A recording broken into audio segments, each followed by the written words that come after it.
السلام علیکم، میں ہوں مریم ذیشان، آپ دیکھ رہے ہیں پروگرام تھنک ٹینک۔ میرے ساتھ موجود ہیں ایاز امیر صاحب، سلمان غنی صاحب، ڈاکٹر حسن عسکری صاحب اور خاور گھمن۔ ناظرین، یورپی پارلیمان میں بھاری اکثریت سے منظور کی جانے والی ایک قرارداد میں یورپی کمیشن سے یہ مطالبہ کیا گیا ہے کہ وہ سن 2014 میں پاکستان کو GSP+ کے تحت جو تجارتی رعایات دی تھی اس پر نظر ثانی کرے۔ اس کے علاوہ قرارداد میں یہ بھی کہا گیا کہ گھر کی صفائی نہ کی گئی تو پاکستان کو سفارتی اور معاشی مسائل بھگتنا پڑ سکتے ہیں۔ ایاز امیر صاحب، آپ نے کل اس اہم معاملے پر لب کشائی کی تھی، انہی خدشات کا اظہار تو وزیر اعظم عمران خان بھی کر رہے تھے۔ وزیر اعظم صاحب کیا کر رہے ہیں اور انہوں نے کیا کیا ہے؟ جو سچویشن پیدا ہوئی ہے اس ملک میں، جس کی وجہ سے یورپین پارلیمنٹ نے یہ قرارداد پاس کی ہے، وہ کس کی پیدا کرتا ہے؟ وہ ہم پاکستانی ہیں، پاکستانی ریاست، پاکستانی عوام، ہم نے پیدا کی ہے۔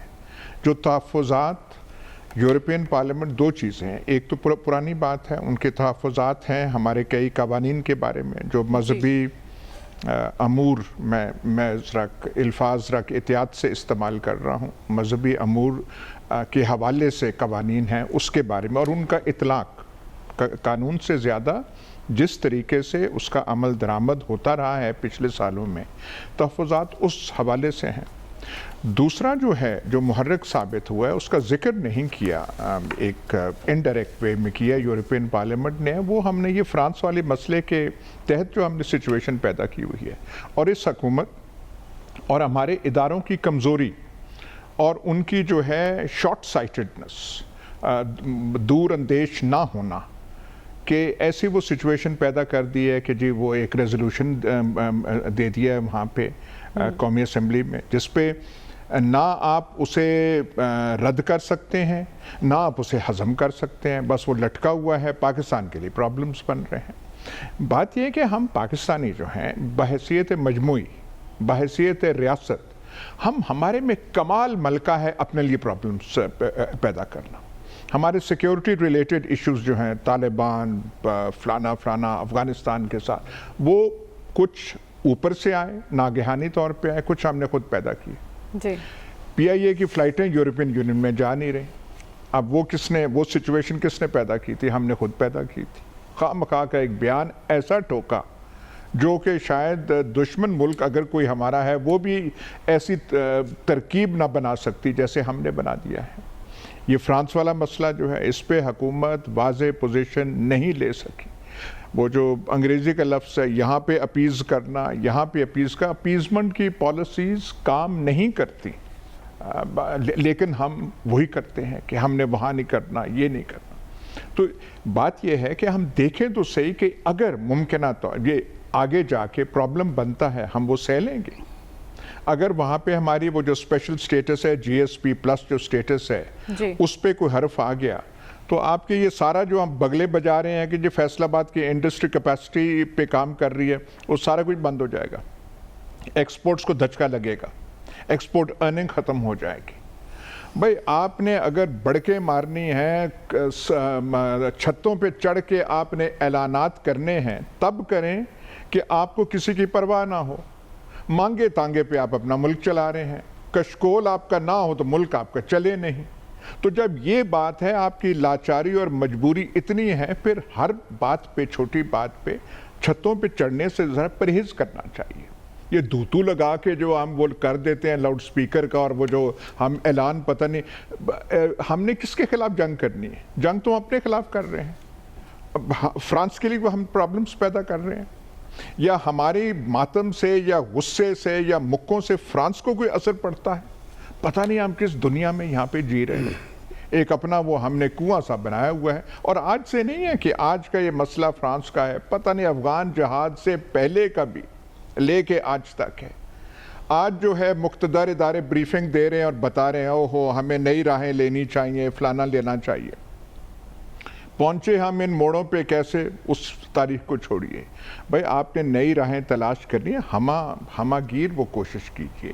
یہ جو ہے سیلف ڈیفیٹنگ، جو خود شکستہ، اپنے آپ کو شکست دینے والے اقدام ہیں، ان سے پرہیز کریں۔ آپ افورڈ نہیں کر سکتے یا تو آپ نارتھ کوریا کے ہاں جی ہم ڈیفائی کریں گے ورلڈ کو اور ایسے کریں گے. تو ایاز صاحب آپ کی نظر میں اس مسئلے کا حل کیا ہے؟ وزیر اعظم نے بھی ایک حل پیش کیا ہے، مسلم امہ کی قیادت سے رجوع کرنے کا، کتنا کارگر ثابت ہو سکتا ہے وہ؟ اور یہ کیوں تبلیغ بند نہیں کرتے وزیر اعظم؟ یہ وزیر اعظم کو کیا پتہ نہیں خبط پڑا ہوا ہے، کبھی جب بات ہو نہ ہو ریاست مدینہ کی بات کر دیتے ہیں، مسلم اسلامی کانفرنس کی بات کر دیتے ہیں، ہولوکاسٹ کو جوڑ دیتے ہیں. اس کا کیا ہے؟ او ہولوکاسٹ کا کوئی ذکر ہو یا نہ ہو تو وہاں پہ کیا کچھ چھریاں چل جاتی ہیں؟ یہاں پہ فرانس میں یہ مسئلہ کیوں بنا تھا؟ ایک وہ قابل اعتراض حرکت کوئی ایک رسالہ کرتا ہے، اس پہ ہمیں مذمت کرنا چاہیے، ہمارا موقف اصولی ہونا چاہیے. پر یہ کس نے ہم مسلمانوں کو سکھایا کہ چھریاں لے کے آپ وہ وہاں پہ حملے کر دیں؟ حال ہی میں ایک وہ فرانس میں ایک اور آدمی کو ایک کر دیا. کوئی ٹیچر ہے وہاں کا کسی اسکول میں، غلط وہ چیز کہہ رہا ہے، ہم اسے نہیں مانتے. بھائی اس کا احتجاج کرنے کا طریقہ ہے، ان کے قانون میں بہت طریقے ہیں، آپ بہت کچھ کر سکتے ہیں. یہ کہاں سے سبق ہم نے سیکھے چھری لے کے جی مار دو اس کو؟ وہاں پہ جو وزیر اعظم نے ہولوکاسٹ کی بات کی تھی، وہ جو یہودیوں کے ساتھ ظلم ہوئے سیکنڈ ورلڈ وار میں، اس کے بارے میں قانون آپ ڈینائی کر، وہاں کے کئی پروفیسر ہیں جو ڈینائی کرتے ہیں، ان کے ساتھ پھر وہ ایک طریقے سے نمٹتے ہیں. ان کی کتابیں جو ہیں جو نہیں پڑھی جاتی، پبلشرز پبلش نہیں کرتے، پر وہاں چھریاں چاقو اور بندوقیں تو نہیں چل جاتی. یہاں تو بات بات پہ آپ وہ مال روڈ لاہور پہ وہ کون سے ہیں پوسٹر، وہ جو بینرز لگ جاتے ہیں. میں آپ کو بتاؤں کہ وہ کون سی تحریریں ہیں کہ سروں کو بدنوں سے کیا ہونا چاہیے. یہ کوئی ایسی بات کرنی ہوتی؟ ہمارا ایک سٹینڈ ہونا چاہیے، ایک موقف ہونا چاہیے، ایک اصول پہ بات ہونی چاہیے. دلائل کے وزن سے بات کریں. ہر بات پہ مکہ، ہر بات پہ ہماری جھاگ جو ہے نکلنے لگ پڑتی ہے. اور پرابلمز کیا ہیں؟ دنیا کے لیے نہیں ہم کریٹ کر رہے، اپنے لیے کریٹ کر رہے ہیں. یہ یورپین یونین کے یہ بات نہ رکی تو یہ سارا فیصلہ بات جو ہے انڈسٹری، ٹیکسٹائل، ایپٹما کا پریزیڈنٹ کا کل کا بیان آپ پڑھ لیجئے، وہ کیا کہہ رہے ہیں. بالکل معیشت کو بہت بڑا دھچکا لگ سکتا ہے. لیکن پاکستان دفتر خارجہ کہہ رہے ہیں سلمان صاحب کہ یورپی یونین کے ساتھ مثبت انداز میں تمام مسائل پر تبادلہ خیال کریں گے. کیا آپ کو لگتا ہے کہ ہم یورپی یونین کے تحفظات دور کر پائیں گے؟ دیکھیں مریم، وہ سب کچھ گواہ کے ہوش میں آئے تو کیا ہوا کہ کریں گے نہیں، وہ کر چکے ہیں، ایک ریزولیوشن پاس کر چکے ہیں اور پاکستان پہ وہ پریشر ڈال رہے ہیں. آپ اس ریزولیوشن کی ٹائمنگ دیکھیں کیا، اور انہوں نے یورپی کمیشن کو کیا سفارشات کی ہیں. جہاں تک کہ جی ایس پی پلس کا ایشو ہے کہ بات یہ کہ اگر وہ ہمارا یہ سٹیٹس ختم کرتے ہیں تو ہمیں کیا نقصان ہوگا، یہ سب کچھ پہلے انالائز کرنا چاہیے. ابھی جو بات کی جا رہی تھی، دیکھیں بات یہ کہ وقت پہ کیا ہوا کام ہی کارگر ہوتا ہے. بات یہ نہیں کہ ماضی کی حکومت نے اگر کہا کہ ہم اپنا ہاؤس ان آرڈر کریں اور یہ انتہا پسندی اور شدت پسندی کے خاتمے کے لیے یہ اقدامات کرنے چاہیے، تو وہ تو مورد الزام ٹھہرائے گئے. اور اب جب یہ بات ہو رہی ہے، دیکھیں پاکستان ایک نیوکلیئر پاور ہے، ہمیں ایک ذمہ دار اسٹیٹ کے طور پہ بیہیو کرنا چاہیے. اور یہ جو ڈر اور خوف کی پالیسی ہے یہ آپ کو ایک انتہا پہ لے جائے گی. بات یہ کہ وہ اپنی تہذیب کو ایک عالمگیر تہذیب کے طور پہ پیش کرتے ہیں اور وہ سارے جا کے فرانس کے ساتھ کھڑے ہو جاتے ہیں. بات یہ کہ اگر ہولوکاسٹ ان کے لیے زندگی موت کا مسئلہ ہے تو ناموس رسالت ہمارے لیے بھی زندگی موت کا مسئلہ ہے. اور بات یہ کہ یہ ناموس رسالت بل جو ہے، یہ قانون جو ہے، وہ صرف حضور اکرم صلی اللہ علیہ وسلم کی ناموس کے حوالے سے نہیں ہے بلکہ تمام مذاہب کے حوالے سے ہے کہ ان کی عزت و تکریم کو یقینی بنانا ہے. اور قوانین پاکستان کے لیے قوانین ہیں اور پاکستان کے تمام شہریوں کے لیے قوانین ہیں. اب جو صورتحال وہ جی ایس پی پلس کے حوالے سے بنانا چاہتے ہیں، دراصل میں سمجھتا ہوں کہ پاکستان یہ دہشت گردی کی جنگ جو تھی، یہ پاکستان کی جنگ نہیں تھی، یہ امریکہ کی جنگ تھی. یہ سارا مغرب ان کے ساتھ کھڑا تھا اور پاکستان پہ ذمہ داری سونپی، پاکستان کو پھنسا دیا. آج جب پاکستان ایک ذمہ دارانہ طرز عمل اختیار کر کے اس کی جڑیں کاٹنے کی کوشش کر رہا ہے، تو یہ سارا کچھ جو کچھ کیا جا رہا ہے، اس کا مطلب وہ دہشت گردی کی جنگ جو پاکستان نے لڑی ہے اس پہ بھی اثر انداز ہوا جائے گا اور ایک نئی کیفیت طاری کی جائے گی. جہاں تک خطرات اور خدشات اور واقعات کی بات ہو رہی ہے، میں سمجھتا ہوں کہ یہ فیصلے پاکستان کی ریاست کو کرنے ہیں کہ کون کیا کر رہا ہے. اگر کوئی قانون پہ اثر انداز ہو رہا ہے تو قانون اس کے گرد قانون کا شکنجہ کسا جانا چاہیے. یہ جو قانون پہ عمل درآمد ہوتا ہے یہ وقت کے ساتھ یہ نہیں ہوتا کہ جی ماضی میں کیا تھا اب نہیں کرنا چاہیے یا آگے کرنا چاہیے. اور یہ صرف خارجہ آفس کا مسئلہ نہیں ہے جو مسئلہ بنایا جا رہا ہے. یہ سارا جو ایشو کریٹ کیا جا رہا ہے اس کے ڈانڈے ہمارے سلامتی کے ساتھ بھی دیگر معاملات کے ساتھ بھی منسلک ہے. اور ہماری قومی بدقسمتی یہ ہے کہ آپ دیکھیں کہ ہم پہ کتنا بڑا پریشر ڈل رہا ہے اور پاکستان کے اہل سیاست کن باتوں میں الجھے ہوئے ہیں, وہ کن ایشوز پہ لڑ جھگڑ رہے ہیں, وہ کن ایشوز پہ محاذرئی اور الزام تراشی کر رہے ہیں. گالی گلوچ کا ایک رجحان ہے کہ خطے میں ارد گرد آپ کے گرد شکنجا کسا جا رہا ہے. یہ جو ریزولیشن ہے یہ ریزولیشن کو میں ایک بڑی سنجیدہ کارروائی سمجھتا ہوں اور یہ تہذیبوں کی جنگ ہے کہ وہ اپنی تہذیب کے ساتھ کھڑے ہیں اور وہ اسے عالمگیر تہذیب بنانے کی کوشش کر رہے ہیں. میں سمجھتا ہوں کہ اس طرح کے ایشوز پہ دنیا کو کوئی میسج آنا ہوتا ہے تو یہ پرائم منسٹر صاحب کا بیان کافی نہیں ہوتا کہ وہ اسلامی فوبیا کے وہ جس عالم اسلام کی بات کر رہے ہیں وہ عالم اسلام تو اپنے ساتھ نہیں کھڑا, وہ ہمارے ان ایشوز پہ کیا کھڑا ہوگا. کہاں گیا وہ کشمیر اور کہاں گیا وہ فلسطین, وہ تو خود سارا صلح کر کے بیٹھے ہوئے ہیں. اور وہ جو عالمی سطح پہ رائے بیدار کرنی تھی, جب تک پاکستان کو آپ اندرونی طور پہ معاشی حوالے سے مضبوط نہیں کریں گے یہ پریشر آتے رہیں گے. اور یہ پریشر تبھی آتے ہیں جب قوم کے اندر انتشار اور خلفشار, اور یہ کون پیدا کرتا ہے؟ یہ پاکستان کے اہل سیاست پیدا کرتے ہیں. میں سمجھتا ہوں کہ یہ جو پارلیمنٹ نام کی ایک چیز ہے پاکستان کے اندر, یہ اتنے خطرناک ایشوز ہیں, یہ پاکستان کی سلامتی کے حوالے سے بڑے خطرناک ایشوز ہیں. تو پاکستان کے حکمران اور پاکستان کے سیاستدان نوشتہ دیوار نہیں پڑ رہے کہ یہ آپ پہ پریشر کیوں آ رہا ہے؟ کیا اس پہ پارلیمنٹ کا اجلاس بلا کر ایک ریزنیبل ریزولیشن آپ نہیں پاس کر سکتے کہ ہم نے آپ کی دہشت گردی کی جنگ کے خلاف ہم نے رول ادا کیا ہے, ہم نے 60,000 لوگوں کی قربانی دی ہے, آپ کوئی اوپر سے نہیں اترے ہوئے. اور یہ آپ چونکہ وہ معاشی حوالے سے مضبوط ہے, وہ اپنے ایشوز کے حوالے سے اکٹھے ہو گئے ہیں. ابھی تو میں سمجھتا ہوں کہ ایک اچھی بات یہ ہے کہ برطانیہ ان کے ساتھ نہیں ہے, اور برطانیہ میں کچھ پاکستان نژاد پارلیمنٹیرینز ایسے تھے کہ اس طرح کے کسی ایشو پہ جب بھی بات ہوتی تھی تو وہ پاکستانی وہاں پر پاکستان کے مفادات کو ڈیفینڈ کرتے تھے. اب تو وہاں پر برطانیہ بھی موجود نہیں ہے. ٹھیک ہے ڈاکٹر صاحب, آپ سے میں یہی جاننا چاہتی ہوں کہ اس قرارداد پر اب ہمارا لاہ عمل کیا ہونا چاہیے, اور کیا یورپی کمیشن پابند ہے کہ وہ اس قرارداد کے نتیجے میں نظر ثانی کرے اس معاملے پر؟ دیکھیے یہ ریزولوشن جو ہوتا ہے یہ ریکمنڈیشن ہوتی ہے, بائنڈنگ نہیں ہوتا. بائنڈنگ حکومتیں خود فیصلہ کرتی ہیں, لیکن ایک ریکمنڈیشن ہے. اور یہ جو ہے یہ تو ظاہر کرتا ہے نا کہ پاکستان کے بارے میں کیا رائے ہے.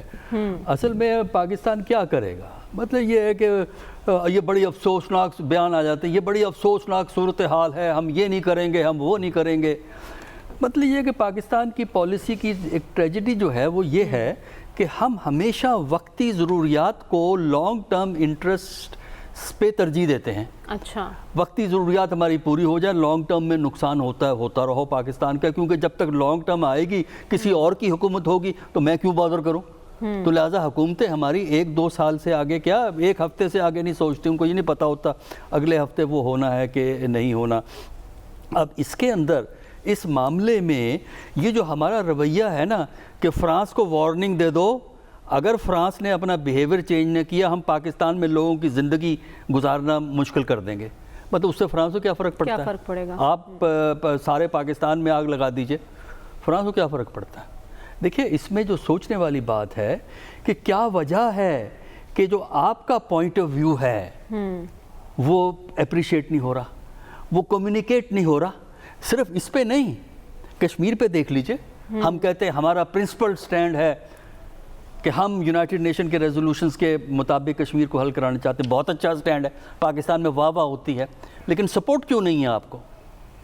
دیکھیں نا, اس پہ غور کریں. اور یہ اس گورنمنٹ کی ٹریجڈی نہیں ہے, ہر حکومت کی ٹریجڈی ہے کہ وہ باتیں کرتے ہیں, لیکن آپ کو یہ غور کرنا ہے کہ کیا وجہ ہے کہ آپ اپنا پوائنٹ آف ویو کمیونیکیٹ نہیں کر سکتے. کیا وجہ ہے؟ اس کی ایک وجہ تو یہ ہے کہ آپ کی اپنی حکومت کی کمزوریاں ہیں, کیونکہ حکومت زیادہ انٹرسٹڈ اس بات میں ہوتی ہے کہ ڈومیسٹکلی وہ کیا کرے, فرانس کا انہیں فکر نہیں ہوتا. دوسرا یہ ہے کہ حکومت کرے کیا. اگر ملک کے اندر فتنہ و فساد پھیلتا ہے, ملک میں ہنگامہ کھڑا ہوتا ہے, ملک میں قراردادیں پاس ہوتی ہیں, اسمبلی کے اندر جو گفتگو ہوئی ہے وہی گفتگو, آپ کتنے بے چین ہو گئے ہیں فرانس میں یورپ نے ایک ریزولوشن پاس کیا نا, آپ کے ہاں جو اسمبلی میں جو گفتگو ہوئی ہے یا آپ کے ہاں جو میڈیا میں جو چھپتا ہے, کیا فرانس والے پریشان نہیں ہوں گے؟ تو کم از کم آپ کو یہ دیکھنا چاہیے نمبر 1 کہ پاکستان کی ضروریات اور مجبوریاں کیا ہیں. پاکستان کا اصل کمپٹیشن یا پاکستان کو اصل نقصان انڈیا پہنچا رہا ہے, انڈیا سے رائیولری ہے یا فرانس سے رائیولری ہے, یورپ سے رائیولری ہے, امریکہ سے رائیولری ہے. یہ تو اس لیے اس کی وجہ سے ہم خود جو ہیں وہ پھنس جاتے ہیں اپنی پالیسیز کی وجہ سے. میرا خیال یہ ہے کہ فارن آفس میں اتنی ہمت نہیں ہوئی کہ اس ایشو پہ کوئی سٹینڈ لے, پرائم منسٹر میں اتنی ہمت نہیں ہوئی کہ وہ جو فرانس پہ جو مطالبہ تھا کوئی سٹینڈ لے لیتے. مجھے یہ بتائیے کہ پاکستان کی حکومت ایمبیسڈر کو نکال سکتی ہے فرانس کے؟ نکال دے اگر نکال سکتی ہے. دیکھیں نا, بجائے اس کے کہ لوگوں کو چکر دینا, اسمبلی میں لے آنا, ادھر دینا ادھر دینا, قرارداد بنا دینا, آپ مجھے یہ بتائیے کہ کیا ڈپلومیسی کے پوائنٹ آف ویو سے, ایک ڈپلومیٹ کی حیثیت سے, فارن منسٹر کی حیثیت سے, کیا آپ یہ قدم اٹھا کے پاکستان کے مفادات کو پروٹیکٹ کریں گے یا نقصان پہنچائیں گے؟ اس سوال کا جواب ہمیں کوئی نہیں ملتا, نہ پرائم منسٹر صاحب دیتے ہیں, نہ فارن منسٹر ہمیں دیتا ہے. تو اس لیے میرے نزدیک اس کا مسئلے کا حل یہ ہے کہ پاکستان جو ہے وقت سے پہلے سوچے, اور پاکستان جو ہے وہ دنیا میں اپنے پوائنٹ آف ویو کو اس طریقے سے کمیونیکیٹ کرے کہ دوسروں کا سمجھ میں آ جائے. ہم آرگومنٹ کرتے ہیں ہم خیال لوگوں کے لیے کہ پاکستان میں واہ واہ ہو جائے, تو کیا وجہ ہے کہ یورپ آپ کی طرف توجہ نہیں دیتا؟ کیا وجہ ہے کہ امریکہ میں آپ کے خلاف ہر دوسرے دن گفتگو ہوتی رہتی ہے؟ تو میرا خیال یہ ہے کہ یہ فارن پالیسی کے علاوہ ہماری حکومت کی سوچ, ہمارے جو حکومتوں کا جو انداز ہے کام کرنے کا, وہ اس کی ذمہ داری ہے. ٹھیک ہے خاور, آپ کو کیا لگتا ہے کہ ہم کبھی مغرب کو سمجھا پائیں گے کہ اس معاملے پر ہمارے جذبات کیا ہیں؟ اور دوسرا, اسلام آباد میں کیا خبریں ہیں, اس قرارداد کے لاہ عمل کی کوئی تیاری ہے؟ اس پریشر کو کیسے ہم ہینڈل کریں گے؟ مریم, یہ جو بحث ہے نا, اس کو تھوڑا سا آگے بڑھاتے ہیں. اس کو 2 زاویوں سے آپ جو ہے اس کے اوپر بات چیت کر سکتے ہیں. ایک زاویہ تو یہ ہے کہ اس خطے کے اندر ختم نبوت کے حوالے سے معاملات پاکستان کے بننے سے پہلے بھی سینسٹیو رہے ہیں. احساس وہ کافی زیادہ اس کے اوپر جو ہے مختلف ادوار کے اندر مختلف جو ہے واقعات رونما پاکستان کے اندر ہوئے ہیں. پہلا مارشل لا لاہور کے اندر 1953 کے اندر لگتا ہے, اگر آپ تاریخ پڑھ لیں تو آپ کو پتہ چلے گا کہ اس کے پیچھے معاملہ کیا تھا. اس کے بعد جو ہے جنرل ایوب کا دور گزرتا ہے, بھٹو صاحب آ جاتے ہیں. بھٹو صاحب کی جو مذہبی جماعتوں کے ساتھ ٹکراؤ ہوتا ہے تو کس ایشو کے اوپر ہوتا ہے, پھر کچھ قوانین اب نئے بنتے ہیں, وہ سارے کا سارا ایک پورا دور ہے. جنرل ضیاء صاحب نے بلاسفیمی کے اوپر کچھ قانون پاس کیے, وہ ابھی تک ہمارے جو ہے ہماری جو قانون کی کتابیں ان کا حصہ ہے, وہ بھی سامنے ہے. 90s کے اندر پاکستان پیپلز پارٹی کو ایک مغرب زدہ جماعت اور اس طرح کے تانے شانے دیے گئے. تو ہر دور کے اندر اس ایشو کو استعمال کیا گیا, لوگوں کے مذہبی جو ہے جذبات ان کو ابھار کے کچھ نہ کچھ سیاسی یا غیر سیاسی مقاصد حاصل کیے گئے ہیں. اس مسئلے کا حل ہونا چاہیے. ملک کے اندر ہمارے جو تمام پولیٹیکل پارٹیز ہیں, ان کے ساتھ جو ریاستی ادارے ہیں, وہ مل بیٹھ کے ایک متفقہ فیصلہ کریں کہ کیا ہم نے اس مسئلے کا حل کس طرح نکالنا ہے. ایک دوسرے کے خلاف جو ہے مذہب کو استعمال نہیں کرنا, مذہبی کارڈ کو ہرگز استعمال نہیں کرنا. ایک لارجر کوئی کمیٹی بنے, اس کے اندر یہ تمام بڑے بیٹھیں اور اس مسئلے کا حل تلاش کریں. دوسرا زاویہ یہ ہے کہ جب ہم بات کرتے ہیں نا کہ جی مغرب ہمارے اوپر چڑھ دوڑا ہے, تو بڑے ادب کے ساتھ اس میں تھوڑا سا ہم زیادہ سیلف پیٹی کے اندر چلے جاتے ہیں. کیا امریکہ کے اندر اس وقت وائٹ سپریمسٹ نہیں ہے؟ ابھی جمعہ 8 دن ہے, وہ انہوں نے ان کی جو کانگریس کے اوپر چڑھ کے جو 8-10 بندے مار دیے, وہ کس لیے مارے؟ انہوں نے کہا جی ہمارا امریکہ, یہ کون لوگ آپ آ گئے, آپ ہمارے امریکہ کے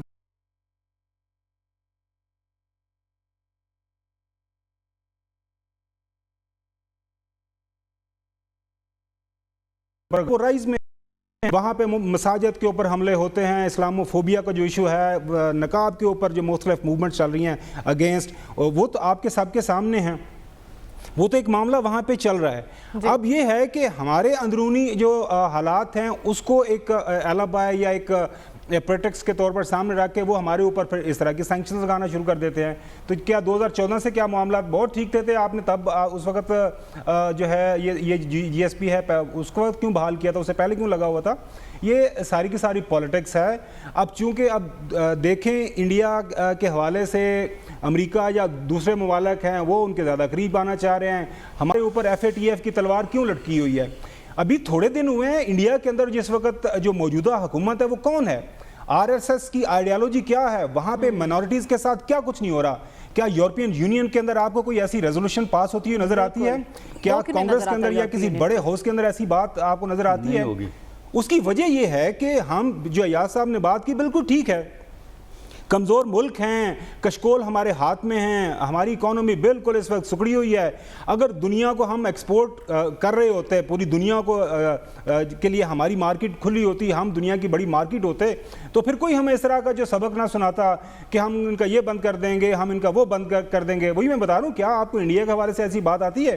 کیا دوسرے اور جو ممالک ہیں وہاں پہ اس طرح کے جو جس طرح فرانس کے حوالے سے کوئی اس طرح کی آپ کو بات سامنے نظر آئی کسی جگہ سے؟ بالکل نہیں آئی. لہٰذا ہمیں اپنے جو اندرونی معاملات ہے بالکل صحیح ہے، اس کا حل ہونا چاہیے. مذہبی کارڈ کسی سیاسی جماعت کو یا کسی ادارے کو کسی دوسرے کے خلاف سیاسی غیر سیاسی، دوبارہ سے کہہ رہا ہوں، مقصد حاصل کرنے کے لیے استعمال کرنے کی اجازت نہیں ہونی چاہیے. باقی جو ہے کہ دنیا کے سامنے ہمیں جو کیا سٹینڈ لینا ہے وہ سرٹنلی میرے خیال میں عمران خان کی جو سٹیٹمنٹ آ چکی ہوئی ہے. حکومت نے کسی موقع پہ بھی نہیں یہ کہا کہ ہم فرانس کے سفیر کو ملک سے نکال رہے ہیں، چونکہ ایک آپ کے اندر ملک کے اندر پولیٹیکل پارٹی ہے یا بنائی گئی یا آلریڈی موجود تھی. ان کا ایک بیانیہ تھا، آپ کے سامنے جو کرائسس ہوا اس کے پیچھے کچھ محرکات تھے نہیں تھے. اب اس کا حل تو ہمیں خود نہیں نکالنا ہے، تو میرے خیال میں اس کا حل نکلنا چاہیے. بالکل صحیح ہے، ہم اپنے آپ کو نقصان پہنچائیں گے. یہ جو ہم جو توڑ جوڑ شروع کر دیتے ہیں ملک کے اندر، خود ہی مظاہرے شروع کرتے ہیں، اس کے دنیا کو کوئی فرق نہیں پڑے گا. وہ ہمیں اپنا اہم پوائنٹ یہ ہے کہ اندرونی اختلافات ختم کر کے خود کو مضبوط کرنا ہوگا، تبھی ہم دنیا کا مقابلہ کر سکیں گے. اس کے ساتھ ساتھ ہمیں انتخابی اصلاحات کی بھی بات کرنی ہے. شفافیت سے ہی جمہوریت مستحکم ہوگی. دعوت تو دی ہے حکومت نے اپوزیشن کو، لیکن اپوزیشن اس پر کیوں نہیں مان رہی؟ اسی پر بات کریں گے اس بریک کے بعد. Stay with us. Welcome back ناظرین. حکومت اپوزیشن کو دعوت دے رہی ہے کہ آئیں انتخابی اصلاحات پر مل بیٹھ کر بات کرتے ہیں، اور اس کے لیے وزیر اعظم عمران خان ٹیکنالوجی کے استعمال پر زور دے رہے ہیں، جس کو نون لیگ نے مسترد کر دیا ہے. الیکٹرانک ووٹنگ مشین کے استعمال پر زور دے رہے ہیں وزیر اعظم عمران خان، جسے آج شہباز شریف نے مسترد کیا ہے. سوال یہ ہے کہ دونوں جماعتیں بلکہ اس ملک کی تمام سیاسی جماعتیں شفاف انتخابات چاہتی ہیں، لیکن مذاکرات کے لیے پھر بھی مل بیٹھنے کو تیار نہیں. ایاز صاحب، انتخابی اصلاحات کے لیے اتفاق رائے کیسے ممکن ہو سکتا ہے؟ ایک تو بات یہ ہے کہ موجودہ تناظر میں یہ ایک کمپلیٹ نان ایشو ہے. اچھا، کل جو ایپٹما چیئرمین کا میں نے پہلے بھی حوالہ دیا تھا، ان کی سٹیٹمنٹ کا عادل بشیر ہے، انہوں نے جب باقی باتیں کی، انہوں نے کہا کہ جن ملکوں میں ایسے ایشوز کو جیسے NA 249 کا الیکشن ہے اسے اتنی اہمیت دی جائے اور ریئل ایشوز سے آپ صرف نظر کریں، تو پھر آپ کے لیے یہ ایسے ہی پرابلمز جو ہیں وہ اٹھتے ہیں. یہ ہم سے وہ کیا کہتے ہیں، سینیٹر سے یہ نہیں کیا جاتا کہ جی وہ اس کو وہ ٹک کریں ٹھیک طرح، اور الیکٹرانک ووٹنگ مشینز کا آپ نے ایک وہ شوچہ چھوڑ دیا ہے جو نہ آپ کے پاس ٹیکنالوجی نہ کچھ ہے. تو یہ نان ایشوز پہ ہمیں اتنا جو ہے وہ جو ہے وہاں پہ ہل نہیں جانا چاہیے ان کے اوپر. میں صرف ایک بات آپ سے کہتا ہوں، یہ جو فرانس والا وہ جو ایشو ہم وہ پیچھے کر رہے، وہ یورپین پارلیمنٹ والا، ہم نے وہ ایشو کو ڈاج کر دیا. یورپین پارلیمنٹ نے اسپیسیفکلی مخصوص طور پہ ایک آدھ واقعے کی بات کی ہے. انہوں نے یہ اعتراض نہیں کیا کہ آپ کے قانون جو ہے آپ قانون کو چینج کریں، وہ کہیں نہیں ہے. انہوں نے کہا ہے کہ آپ کے قوانین جو آپ نے بنائے ہوئے ہیں ان کا اطلاق ایسا ہوتا ہے کہ بے گناہ آدمی اس میں پھنس جاتے ہیں، ایویڈنس اتنی ہوتی نہیں ہے، ان پہ پرچے بن جاتے ہیں، اور پھر وہ سالہ سال جیلوں کے بیچ میں رہتے ہیں اور ان کی کوئی سنوائی نہیں ہوتی. کیا ہم نہیں جانتے کہ اس قانون کے تحت، قانون پہ کون بات کر رہا ہے، یا ہم کہہ رہے ہیں کہ اس کی امپورٹنس نہیں ہے، یا ہمارے دل میں وہ جو ہے محبت وہ نہیں ہے؟ کون کہہ رہا ہے ایسے؟ بھائی قانون کا اطلاق کی بات ہو رہی ہے. سلمان تاثیر جو مارا گیا تھا اس نے قانون پہ اعتراض نہیں کیا تھا، اس نے صرف کہا تھا کہ یہ فلانی بی بی جو ہے جو پھنسی ہوئی ہے اسے غلط بنیاد پہ کیا ہے. وہ جو بی بی تھی جو پھنسی تھی وہ غریب ترین بیچاری شیگو پورا کے ایک گاؤں میں جس کا نام بھی ہمیں نہیں پتا، غریب ترین وہ جو دیہڑی پہ کام کرتے ہیں وہ زمیندار بھی وہ جو دانے وغیرہ کر رہے ہوتے ہیں اور پتہ نہیں پانی کا جھگڑا کسی عورت سے ہوا اور وہ بن گیا. اور ہر ایک کیس جو آپ دیکھ لیں, یہ ہم کیوں اپنے ساتھ کرتے ہیں؟ ان کیسز میں ہوتا یہ ہے کہ ایک مومنٹم بن جاتا ہے, پولیس بے بس ہو جاتی ہے, پولیس اپنی ذمہ داری بالکل چھوڑ دیتی ہے, ایک طبقہ نعرے لگانے لگ پڑتا ہے, جج بے بس ہو جاتے ہیں اور بالکل آنکھیں بند کر کے وہاں پہ, اور سکینڈل بنتا ہے, پرابلم بنتی ہے پاکستان کے لیے, انٹرنیشنل سکینڈل بن جاتا ہے, پھر ہمارے لیے نہیں ہوتا. یہ ایک دو کیسز میں سپریم کورٹ پھر اس نے ریسکیو کیا, مطلب اتنے سال کے بعد ریلیف ملا, سچ کی فتح ہوئی تو سپریم کورٹ پہ جا کے.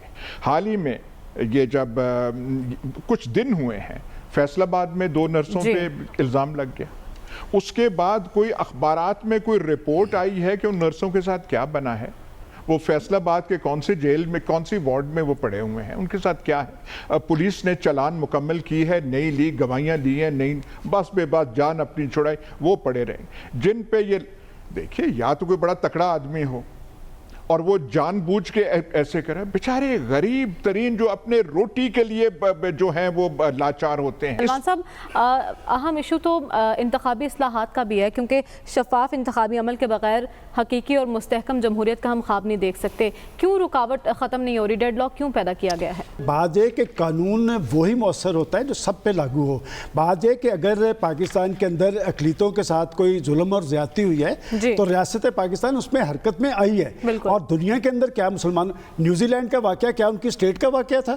لیکن میں نیوزی لینڈ کی پرائم منسٹر کو خراج تحسین پیش کرتا ہوں, اس نے اس کو اپنا ایشو قرار دے کے اس نے ایک ایسا طرز عمل اختیار کیا کہ دنیا بھر کے مسلمانوں میں اس کا احترام جو ہے وہ بڑھا ہے.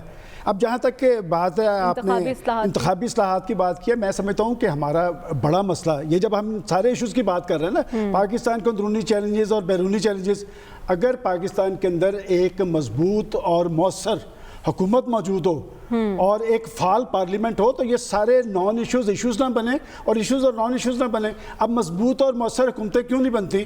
یہ اصل بنیادی چیز انتخابی اصلاحات ہے. میرے نزدیک انتخابی اصلاحات بنیادی بات ہے اور سب سے سنجیدہ بات ہے جس پہ پاکستان کی پولیٹیکل فورسز نے غیر سنجیدگی کا ثبوت دیا ہے. میں نے کل بھی آپ کو بتایا تھا کہ اس سے پہلے 35 رکنی پارلیمانی کمیٹی نواز شریف صاحب کے دور میں بنی, انہوں نے اپنی سفارشات تیار کر کے دی, اس پہ پیش رفت کیوں نہیں ہوئی؟ پھر پاکستان کی کورٹ میں گیا, وہاں جوڈیشل کمیشن بنا, انہوں نے 17 نکات انہوں نے دیے اور انہوں نے الیکشن کمیشن کو کہا کہ اس پہ پیش رفت کریں.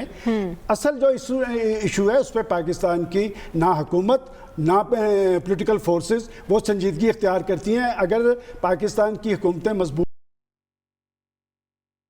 تو ہم اپوزیشن میں ہوتے ہیں تو ہمارے پیٹ میں مروڑ اٹھ رہے ہوتے ہیں کہ جناب ہم آئیں گے تو ہم ہر ہفتے پارلیمنٹ میں جائیں گے, ہم پارلیمنٹ کے سامنے جواب دہ ہوں گے, ہم جہاں کا ٹور کر کے آئیں گے آ کے قوم کو بتائیں گے. نہ ماضی کے پرائم منسٹر وہاں پر پیش ہونے کے لیے تیار تھے, اور موجودہ پرائم منسٹر تو جن ایشوز پہ انہیں ٹارگٹ کرتے نظر آئے ہیں, آج سارے سوالیہ نشانات ان کے سامنے کھڑے ہیں.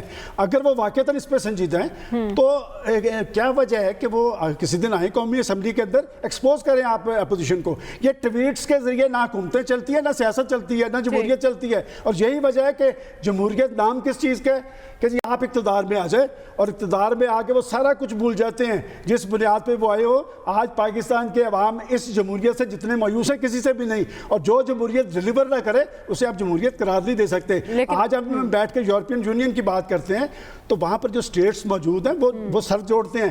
یہ جو 678 ووٹ لیے ہیں یہ ایک تہذیب کے لیے ووٹ ہیں, وہاں پر مشرقی تہذیب کو انہوں نے ٹارگٹ کیا ہے, اس لیے کہ وہ اپنے مفادات دیکھتے ہیں کہ ہم نے کہاں پر کس کو کس طرح ٹارگٹ کرنا ہے.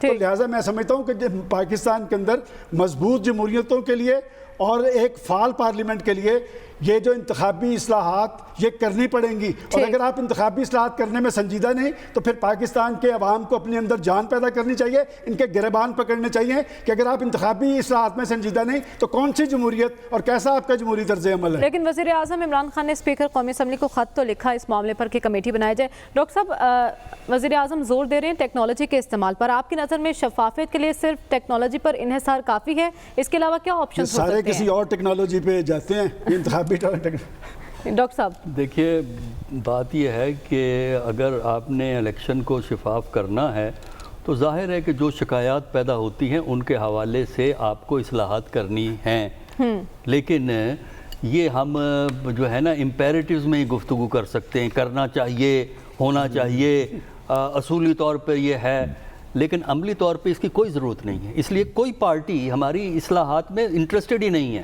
اچھا، اگر وہ اصلاحات میں انٹرسٹڈ ہو تو کل اصلاحات ہو سکتی ہیں۔ وہ انٹرسٹڈ اس بات میں ہے کہ ہم پاور میں آ جائیں۔ ہر پارٹی کی خواہش ہے کہ ایگزسٹنگ جو بھی، یعنی آج کی ہم بات نہیں کر رہے، ایک جنرل پیٹرن ہے ہمارے ہاں کہ حکومت کو گرانا ہے، ہم نے اقتدار میں آنا ہے، اور بس یہ ہے اہم بات۔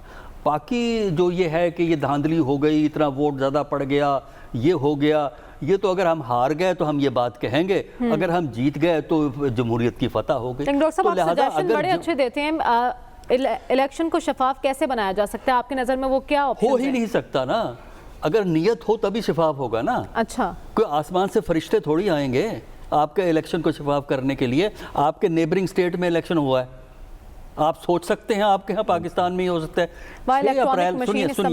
6 اپریل کو وہاں کی 4 ریاستوں میں پولنگ ہوئی ہے، اور ایک ریاست کی پولنگ 27، 28، 29 مئی کو اپریل کو ہوئی ہے۔ رزلٹ اب اس کا آنا ہے، تو یعنی 6 اپریل کا الیکشن ہے، رزلٹ مئی کے پہلے ہفتے میں آ رہا ہے۔ سوچ سکتے ہیں پاکستان میں تو آدھ گھنٹہ الیکشن ادھر سے ادھر ہو جائے، وہ کہتے ہیں جی وہ بیلٹ باکس بدل دیے، یہ کر دیا۔ دیکھیے جب تک ریاست کے اندر سیاستدان ایک دوسرے پہ اعتماد نہیں کرتے، جب تک وہ ایک سلیقے سے سیاست چلانے کے میں قائل نہیں ہیں، اس وقت تک آپ جو مرضی اصلاح کروا لیجئے، آپ ٹھیکے پہ دے دیجئے اپنے الیکشن، کسی ملک کو جو صحیح الیکشن کروائے وہ بھی آ کے ناکام ہو جائے گا۔ وجہ یہ ہے کہ مسئلہ پاکستان میں اصول کا اور قاعدے کا نہیں ہے، مسئلہ پاکستان میں قانون کا نہیں ہے، ہیومن فائبر کا ہے، اس انسان کا ہے جو یہ نظام چلا رہا ہے، اور نظام ویکیوم میں نہیں چلتا، اور نظام خود بخود نہیں چلتا۔ اگر میں بدنیت ہوں تو آپ مجھے کتنا اچھا نظام دے لائیے، میں اس کا بیڑا غرق کر دوں گا۔ تو میرا خیال یہ ہے کہ جب تک ہماری سیاسی جماعتوں کو یہ احساس نہیں ہوتا کہ جب تک وہ اصلاح نہیں کریں گے نظام بہتر نہیں ہوگا، یہ سمجھنا کہ کوئی آ کے نظام کو بہتر کر دے وہ نہیں ہوگا، یہ سمجھے کوئی آ کے ان کو الیکشن جتوا دے، ان کے لیے کام کر لے، یہ بھی نہیں ہوگا۔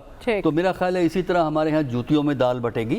اگلے 23 کے الیکشن میں بھی یہی ہوگا، جو پارٹی ہارے گی وہ کہے گی دھاندلی ہو گئی، جو جیت گئی وہ جمہوریت کی فتح ہوگی۔ کیونکہ اگر اصلاح کرنی ہے نظام کی تو پھر ان کے ایٹیچیوڈ میں تبدیلی کی ضرورت ہے، جو کہ فی الحال کوئی امکان نہیں ہے۔ ٹھیک ہے خاور، آپ کو کیا لگتا ہے حکومت کتنی سنجیدہ ہے اس معاملے میں، اور اپوزیشن کے تحفظات کیا ہیں اس پر؟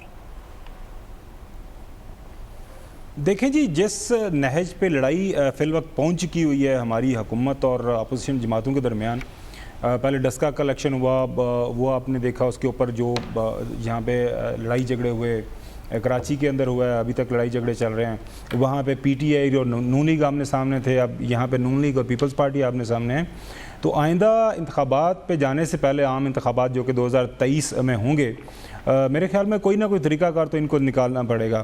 موجودہ سسٹم کے تحت یا موجودہ جو بھی آپ کے پاس الیکٹورل ایک مشین موجود ہے، اس کے تحت میں نہیں سمجھتا کہ آئندہ عام انتخابات جو ہے پرامن طریقے سے ہوں گے، اور اس کے ذریعے ایک پرامن طریقے سے آپ کی جو طاقت کا انتقال ہوگا، آنے والی جو بھی سیاسی جماعت جیتے گی، اس کے لیے ان کو بیٹھنا پڑے گا۔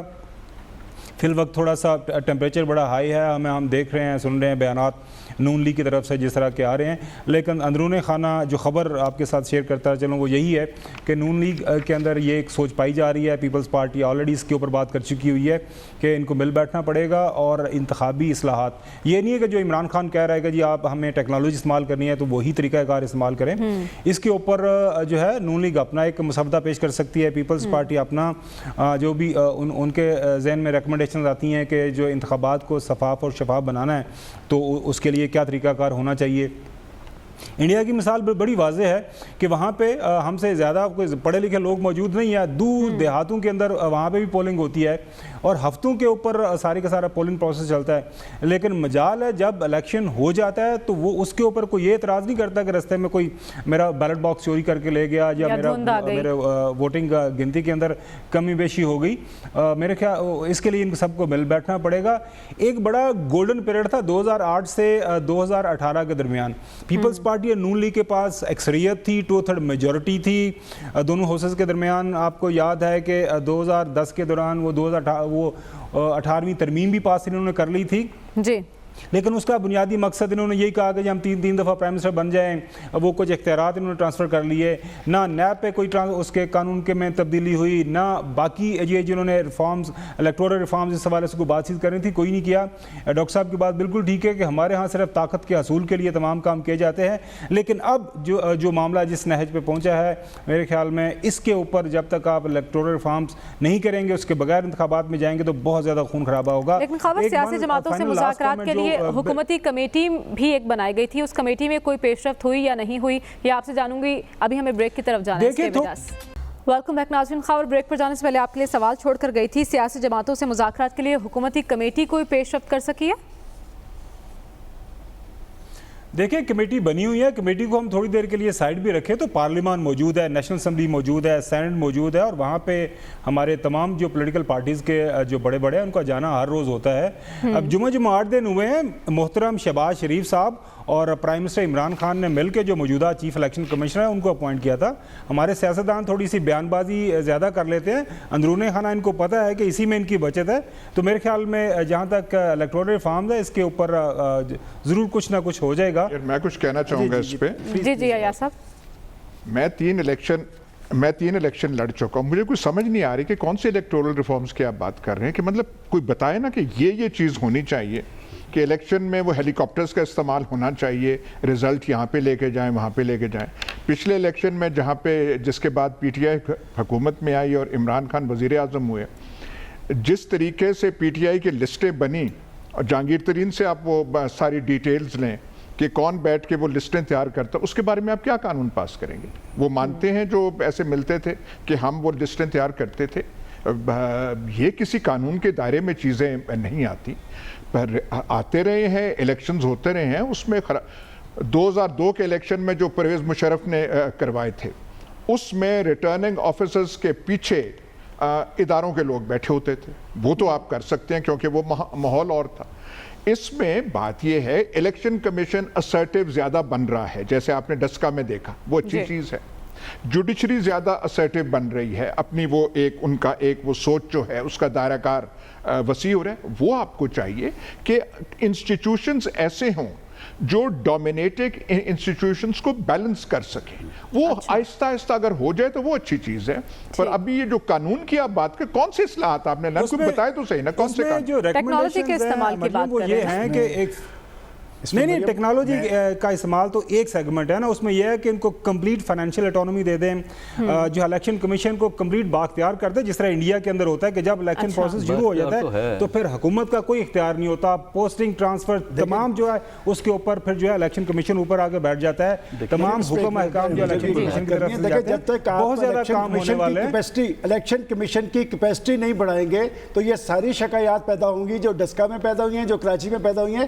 سیاسی جماعتیں اصلاحات میں انٹرسٹڈ نہیں ہیں، ٹیکنالوجی میں انٹرسٹڈ ہیں، جس کا ذکر ابھی ایاز ابیر صاحب نے کیا، اور جب تک پاکستان کے اندر مؤثر انتخابی اصلاحات نہیں ہوں گے، نہ نمائندہ حکومت بنے گی، نہ پاکستان کے اندر سیاست مضبوط ہوگی اور نہ جمہوریت مؤثر ہو سکے گی۔ لیکن سلمان صاحب وزیر اعظم 1970 کے انتخاب کو شفاف کریں، وہ بھی تو اسی نظام کے تحت ہوا تھا۔ دیکھیں بعد یہ الیکشن تو ہوا تھا، آپ نے اقتدار نہیں دیا تھا، اس وقت بھی ایک ایکسٹینشن کا مسئلہ تھا کہ بات یہ کہ آپ نے جو اکثریتی پارٹی کو اقتدار دیا ہوتا تو پاکستان نہ ٹوٹتا۔ ہم مینڈیٹ کے تقاضے پورے نہیں کرتے اور الزام دوسرے پہ ڈال دیتے۔